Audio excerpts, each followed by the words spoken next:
सन 2010 में राजस्थान में स्थित श्री गंगानगर नामक शहर में 1 लाख रुपए का इन्वेस्टमेंट करके मैंने 200 वर्ग गज जमीन खरीदी।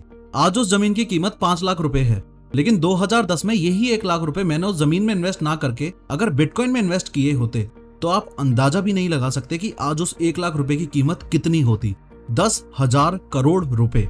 लेकिन अगर बिटकॉइन में इन्वेस्ट करके हम इंडियंस करोड़पति बन सकते हैं तो इंडियन गवर्नमेंट क्रिप्टो करेंसी के खिलाफ क्यों है? क्यों ना 3D एनिमेशन की मदद से बिटकॉइन के पीछे की साइंस को समझा जाए, लोग इससे पैसा कैसे कमाते हैं ये समझने के अलावा क्यों ना ये देखा जाए कि क्रिप्टो करेंसी की दुनिया आखिर काम कैसे करती है, यानी कि how cryptocurrency actually works.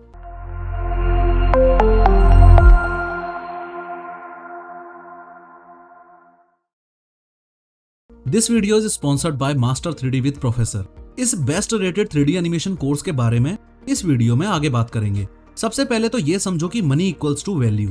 अगर मैंने एक गाड़ी खरीदी तो मैं कंपनी वालों को मनी दूंगा। ये मनी मैंने इसलिए दिया क्योंकि इसके बदले में मुझे एक वैल्यूएबल चीज मिली, यानी कि ये गाड़ी। इसका यूज करके मैं पॉइंट ए से पॉइंट बी का सफर ज्यादा तेजी से और ज्यादा कंफर्ट के साथ कवर कर सकता हूँ। इन शॉर्ट, हम दुनिया में किसी को भी मनी सिर्फ और सिर्फ तब देते हैं जब बदले में हमें कोई वैल्यू मिले। लेकिन आज से करीबन 8,000 साल पहले मनी जैसा कुछ था ही नहीं। पुराने जमाने में अगर ए पर्सन के पास एक्स्ट्रा 5 बनानास हैं और इस बी पर्सन के पास एक्स्ट्रा 5 एप्पल्स हैं, तो ये ए पर्सन इस बी पर्सन को 5 बनानास दे देगा और उसकी वैल्यू के बदले में ये बी पर्सन इस ए पर्सन को 5 एप्पल्स दे देगा। तो इस केस में मनी की जगह ऑब्जेक्ट्स का लेन देन हुआ। इसी सिस्टम को बार्टर सिस्टम बोला जाता है। लेकिन इस बार्टर सिस्टम का बहुत बड़ा ड्रॉबैक था। एक बार फिर से सपोज करो कि लेन देन करने के लिए इस ए पर्सन के पास एक बिल्ली है और इस बी पर्सन के पास एक गधा है। अब ये ए पर्सन तो बिल्ली के बदले इस गधे को एक्सेप्ट कर लेगा क्योंकि गधे को लगेज कैरी करने के लिए यूज किया जा सकता है, लेकिन बी पर्सन अपना गधा देके इस बिल्ली का क्या अचार डालेगा? तो ऐसे केस में बार्टर सिस्टम फेल हो गया क्योंकि वैल्यू का एक्सचेंज तो हो रहा है लेकिन फेयर एंड इक्वल एक्सचेंज नहीं हो रहा। किसी चीज को वैल्यूएबल मानने के लिए लोगों को यह विश्वास होना जरूरी था कि वो चीज बेशक वैल्यूएबल है और फ्यूचर में भी लॉन्ग टाइम तक वैल्यूएबल रहेगी। इसलिए बार्टर सिस्टम छोड़ के लोगों ने प्रीशियस मेटल्स में ट्रेड करना शुरू कर दिया, जैसे गोल्ड और सिल्वर। अब अगर किसी को लगेज कैरी करने के लिए गधा चाहिए तो वो 10 गोल्ड कॉइंस देके गधा ले सकता है, और अगर किसी को बिल्ली चाहिए तो वो 2 गोल्ड कॉइंस देके बिल्ली ले सकता है। इन शॉर्ट, जैसे जैसे लोगों ने गोल्ड स्टैंडर्ड में ट्रेड करना शुरू किया वैसे वैसे फेयर ट्रेड होने लगा। लेकिन गोल्ड माइनिंग एंड सर्कुलेशन में भी धांधली होने लगी और उसके अलावा गोल्ड को कैरी करना भी कंपैरेटिवली काफी डिफिकल्ट था। इसलिए सरकार ने लोगों को सुझाव दिया कि आप अपना गोल्ड सरकार के पास जमा करा सकते हो और उसके बदले में सरकार आपको एक रिसीट देगी। वो रिसीट पूरे देश में ट्रेड के लिए एक्सेप्टेबल होगी, उसको कैरी करना इजी होगा और धांधली भी नहीं होगी। फर्दर एक पॉइंट ऑफ टाइम पे आके सरकार को एहसास हुआ कि जैसे जैसे पॉपुलेशन बढ़ेगी वैसे वैसे ज्यादा करेंसी प्रिंट करनी पड़ेगी, लेकिन देश में गोल्ड तो काफी लिमिटेड है। As a result of which government ने गोल्ड स्टैंडर्ड का दी एंड कर दिया और बोला कि लोगों को सरकार पे ट्रस्ट करना होगा और अब करेंसी मार्केट में गवर्नमेंट के प्रॉमिस के दम पे सर्कुलेट होगी। यही कारण है कि आपके, मेरे और इंडिया में सर्कुलेटेड हर करेंसी नोट के ऊपर RBI गवर्नर के साइन होते हैं और उसके जस्ट ऊपर लिखा होता है कि मैं धारक को XYZ रुपए अदा करने का वचन देता हूँ। इन शॉर्ट, ये करेंसी नोट मुझे RBI गवर्नर ने अपनी जिम्मेदारी और प्रॉमिस पर दिया है और भारत में किसी वैल्यूएबल चीज के बदले अगर मैं इस करेंसी नोट को एज अ मनी ऑफर करूंगा तो सामने वाले बंदे को ये एक्सेप्ट करना ही पड़ेगा। लेकिन जैसे जैसे टेक्नोलॉजिकल इवोल्यूशन हुआ वैसे वैसे लोग फिजिकल करेंसी से दूर होते गए और डिजिटल करेंसी को अपनाने लगे, यानी कि पेटीएम या गूगल पे का यूज करके मोबाइल से ही पेमेंट करने लगे। क्रिप्टो करेंसी एग्जैक्टली कैसे काम करती है उससे पहले आपका ये समझना जरूरी है कि जब आप ऑनलाइन पेमेंट करते हो तो क्या होता है। सपोज करो मैं शॉपिंग करने निकला और मुझे इस एक्स पर्सन की शॉप पर ये शूज पसंद आ गए। अब चूंकि ये एक्स पर्सन इन शूज के फॉर्म में मुझे वैल्यू दे रहा है तो मुझे भी इस एक्स पर्सन को वैल्यू के बदले में अपनी जेब से मनी देना पड़ेगा। सपोज कर लो 4,000 रुपए। अब मैं अपने स्मार्टफोन में गूगल पे ओपन करूंगा, इसका QR कोड स्कैन करूंगा, सीक्रेट क्रेडेंशियल्स एंटर करूंगा और फिर फाइनल पेमेंट होने में 1 से 2 सेकंड्स का प्रोसेसिंग गैप आएगा। आप इजीली नोटिस कर पाओगे कि यहाँ payment processing bye partner bank लिखा हुआ है, पर सवाल ये उठता है कि इस लाइन का एग्जैक्ट मीनिंग आखिर है क्या। ध्यान से समझो, जैसे ही मैंने इस एक्स पर्सन को 4,000 रुपए देने की कोशिश की तो प्रोसेसिंग के दौरान ये रिक्वेस्ट मेरे बैंक के पास गई। फर्दर ये बैंक चेक करेगा कि पे करने के लिए मेरे अकाउंट में 4,000 रुपए हैं भी या नहीं। अगर अप्रोप्रिएट बैलेंस हुआ तो ट्रांजैक्शन सक्सेसफुल हो जाएगा और ये बैंक अपने लेजर में नोट कर लेगा कि मेरे अकाउंट में अब 4,000 रुपए कम हैं और एक्स पर्सन के अकाउंट में अब 4,000 रुपए ज्यादा हैं। ये लेजर और कुछ नहीं बस बैंक के मेन कंप्यूटर में स्टोर्ड एक शीट है जिसमें बैंक के कस्टमर्स का ट्रांजैक्शन डेटा यानी कि लेन देन नोट किया जाता है। फिजिकल करेंसी और डिजिटल करेंसी की दुनिया में यही सबसे बड़ा फर्क है। अगर आपके पास एक करेंसी नोट है तो आप उसे टच कर सकते हो, फील कर सकते हो, सूंघ सकते हो, सफाई करने के लिए इस्तेमाल कर सकते हो, एक्सेट्रा। लेकिन डिजिटल पेमेंट्स करने पर आपको ये एहसास होता है कि टेक्निकली देखा जाए तो मनी और कुछ नहीं, बस इस लेजर में एक एंट्री है। मैंने जब इस एक्स पर्सन को 4,000 रुपए गूगल पे किए तो मुझे इस लेजर को मेंटेन करने वाली अथॉरिटी पर भरोसा है, यानी कि इस बैंक पर पूरा भरोसा है कि ये बैंक मेरे अकाउंट से 4,000 ही माइनस करेगा, उससे ज्यादा 5,000 या 6,000 माइनस नहीं कर देगा। ऐसे ही इस एक्स पर्सन को भी इस बैंक पर पूरा भरोसा है कि ये बैंक इसके अकाउंट में पूरे के पूरे 4,000 ही प्लस करेगा, उससे कम 3,000 या 2,000 प्लस नहीं कर देगा। लेकिन सिर्फ भरोसे से काम नहीं चलता। ताकि ये बैंक्स लोगों के साथ फ्रॉड न कर सकें, इसलिए इन बैंक्स को कंट्रोल करने के लिए ये एक सेंट्रल बैंक है, that is reserve bank of India या आरबीआई कह लो। और इस आरबीआई को कंट्रोल करती है ministry of finance, government of India. In short, overall देखा जाए तो हमारा करंट फाइनेंशियल सिस्टम सेंट्रलाइज्ड है, यानी कि इन सेंट्रल अथॉरिटीज को हमने अपने पैसे का 100% कंट्रोल दे रखा है। As a result of which हमने इन सेंट्रल अथॉरिटीज को इतनी ज्यादा पावर दे रखी है कि इनकी मर्जी पड़ी तो 500 और 1000 के करेंसी नोट्स एक चुटकी में बंद कर दिए, इनकी मर्जी पड़ी तो अनलिमिटेड करेंसी प्रिंट करके मार्केट में इन्फ्लेशन कर दिया, इनकी मर्जी पड़ी तो हमारा ही पैसा नीरव मोदी और विजय माल्या जैसे भगोड़ों में लुटा दिया। इनफैक्ट इन सेंट्रल अथॉरिटीज के मिसमैनेजमेंट की वजह से ऐसी सिचुएशन तक आ जाती है कि खुद की मेहनत की कमाई जो आम इंसान पूरा भरोसा करके इन बैंकों में जमा कराता है, वो जरूरत पड़ने पे खुद ही इन बैंकों से अपना पैसा नहीं निकाल पाता। इस सेंट्रलाइजेशन की प्रॉब्लम से आम जनता को बचाने के लिए 2008 में सतोशी नाकामोटो ने एक पेपर पब्लिश किया। उस पेपर का टाइटल था bitcoin, a peer to peer electronic cash system. Satoshi Nakamoto ने अपनी आइडेंटिटी रिवील नहीं की थी। ये सतोशी नाकामोटो है कौन, दुनिया में किसी को नहीं पता। ये एक इंडिविजुअल कंप्यूटर प्रोग्रामर भी हो सकता है और ग्रुप ऑफ प्रोग्रामर्स भी हो सकता है। इस पेपर में सतोशी नाकामोटो ने डिटेल में बताया कि आखिर कैसे क्रिप्टो करेंसी का यूज करके हम इन सेंट्रल अथॉरिटीज को कंप्लीटली रिमूव कर सकते हैं और अपने फाइनेंशियल सिस्टम को डिसेंट्रलाइज्ड बना के लोगों को ही उनके खुद के पैसे का डायरेक्ट कंट्रोल दे सकते हैं।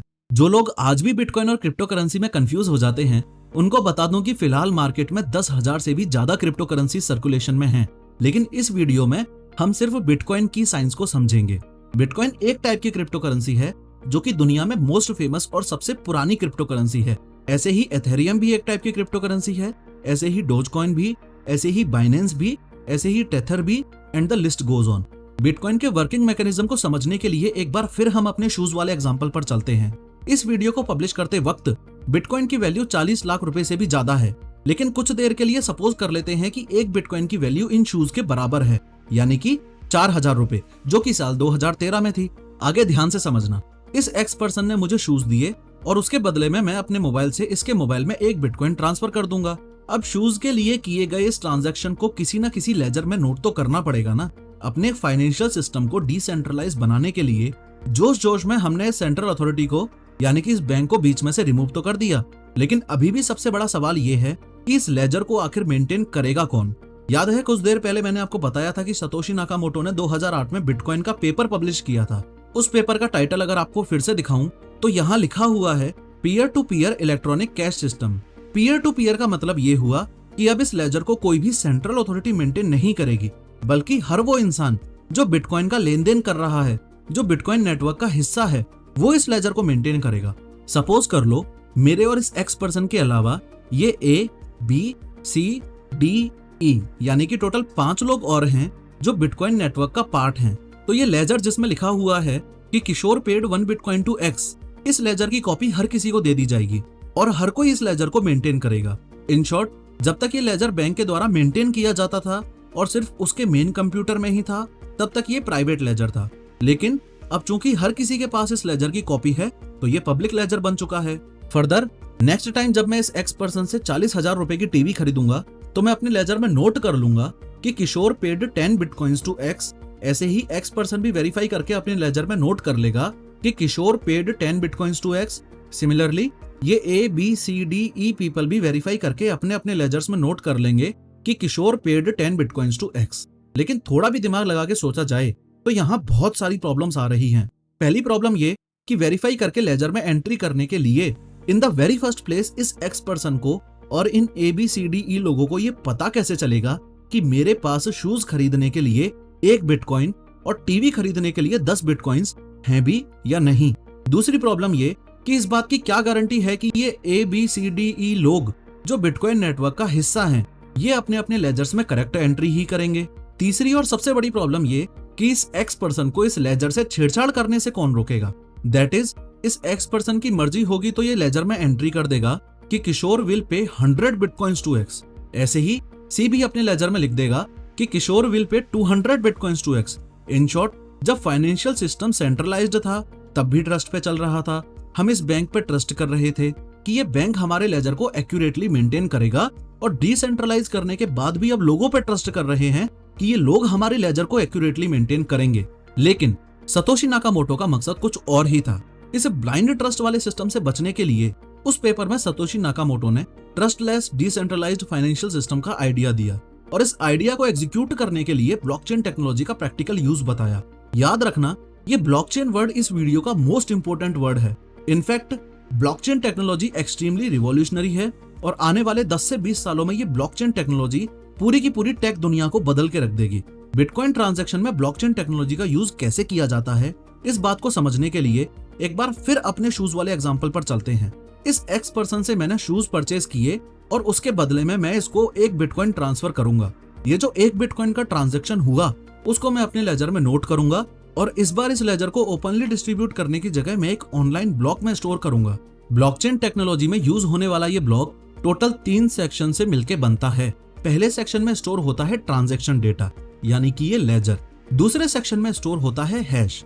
हैश और कुछ नहीं, बस एक टाइप का फिंगरप्रिंट ही है। जैसे हर इंसान का यूनिक फिंगरप्रिंट होता है, वैसे ही हर ब्लॉक का एक यूनिक फिंगरप्रिंट होता है जिसे हैश बोला जाता है। जैसे ही ये लेजर या डेटा इस ब्लॉक में ऐड हुआ, वैसे ही ये हैश ऑटोमेटिकली जनरेट हो गया। तीसरे सेक्शन में स्टोर होगा हैश ऑफ प्रीवियस ब्लॉक। इसके बारे में आगे बात करेंगे। मैंने शूज के बदले इस एक्स पर्सन को 1 बिटकॉइन दिया। इस ट्रांजैक्शन की इस लेजर में एंट्री करके मैंने ये लेजर इस ब्लॉक में सेव तो कर दिया, लेकिन इस बात की क्या गारंटी है कि शूज के बदले एक्स पर्सन को देने के लिए मेरे पास 1 बिटकॉइन था ही? क्या पता नहीं भी हो। तो मेरे पास 1 बिटकॉइन है या नहीं, ये पता लगाने का सिर्फ और सिर्फ एक तरीका है। वो तरीका ये कि टोटल बैलेंस पता लगाने के लिए पास्ट में किए गए मेरे द्वारा सभी बिटकॉइन ट्रांजैक्शंस चेक करने पड़ेंगे, या फिर यूं कह लो कि सभी ब्लॉक्स चेक करने पड़ेंगे। आप साफ साफ देख पा रहे होंगे कि ब्लॉक्स की चेन बन रही है।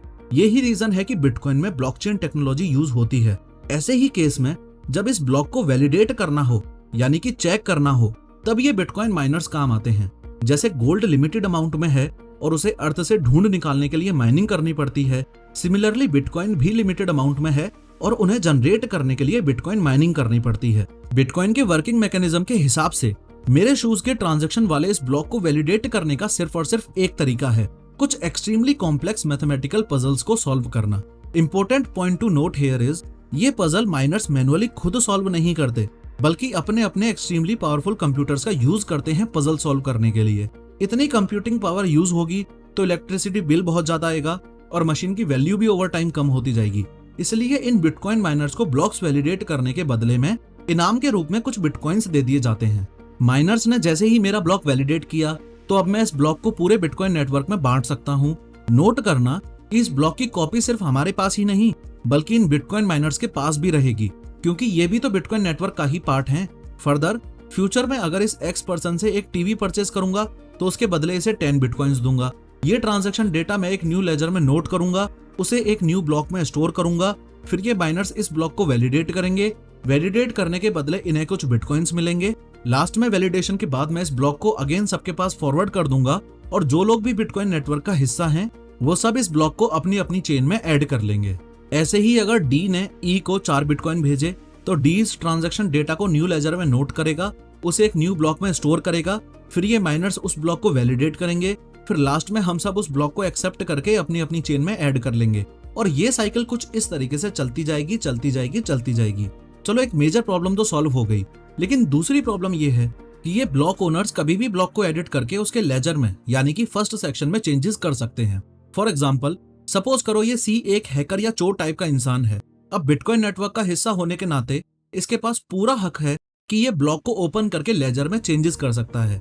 सपोज करो इस टीवी वाले ब्लॉक में ये चेंज करके लिख देता है कि किशोर will pay 200 bitcoins to C. In short ये ब्लॉक के साथ छेड़छाड़ कर रहा है, इंग्लिश में बोलूं तो ब्लॉक को टेम्पर कर रहा है। ऐसे ही हर कोई अपने अपने फायदे के लिए ब्लॉक्स को टेम्पर करने लगा तो पूरा का पूरा बिटकॉइन नेटवर्क ही बेकार हो जाएगा। लेकिन गुड न्यूज ये है कि इस ब्लॉक की हैशिंग प्रॉपर्टीज की वजह से इस ब्लॉक को टेम्पर करना पॉसिबल है ही नहीं। याद है मैंने आपको बताया था कि ब्लॉक टोटल 3 सेक्शन से मिलकर बनता है। सबसे पहले सेक्शन में ट्रांजैक्शन डेटा स्टोर होगा, दूसरे सेक्शन में इस ब्लॉक का हैश स्टोर होगा जो कि ऑटोमेटिकली जनरेट होता है और हर एक ब्लॉक का अपना अपना यूनिक होता है। तीसरे सेक्शन में इससे पिछले वाले ब्लॉक का हैश स्टोर होगा। हैशिंग प्रॉपर्टीज का मतलब है कि ये जो सेकंड वाले सेक्शन में हैश की वैल्यू है ये फर्स्ट सेक्शन और थर्ड सेक्शन पे ही डिपेंड करती है। अगर किसी ने कहीं ब्लॉक के साथ छेड़छाड़ करने की कोशिश की तो हैश कंप्लीटली चेंज हो जाएगा। और गुड न्यूज ये है कि क्रिप्टोग्राफी की वजह से ये प्रेडिक्ट कर पाना पॉसिबल है ही नहीं कि चेंजेस करने के बाद न्यू हैश कौन सा होगा। बिटकॉइन जो कि एक डिजिटल करेंसी है, उसमें प्राइवेसी और सिक्योरिटी मेंटेन करने के लिए इस क्रिप्टोग्राफी टेक्निक का यूज होता है, इसलिए इसे क्रिप्टो करेंसी भी बोल दिया जाता है। अब जैसे ही सी पर्सन ने इस टीवी वाले ब्लॉक का डेटा चेंज करके किशोर विल पे 200 बिटकॉइंस टू सी लिखा, वैसे ही हैश चेंज हो गया। अब चूंकि इस चेन के नेक्स्ट ब्लॉक के थर्ड सेक्शन में टीवी वाले ब्लॉक का हैश था तो वो भी चेंज हो गया, उससे इस ब्लॉक का हैश चेंज हो गया। ऐसे ही नेक्स्ट ब्लॉक के थर्ड सेक्शन में पिछले ब्लॉक का हैश था तो वो चेंज हुआ, तो इस ब्लॉक का हैश भी चेंज हो गया। इन शॉर्ट सी पर्सन की ब्लॉकचेन में इस शूज वाले ब्लॉक के बाद के सभी ब्लॉक्स इनवैलिड हो गए, इसकी पूरी की पूरी चेन ही इनवैलिड हो गई। लेकिन बिटकॉइन सिस्टम को ये पता कैसे चलेगा कि सी पर्सन की चेन गलत है और बाकी सबकी चेन सही है?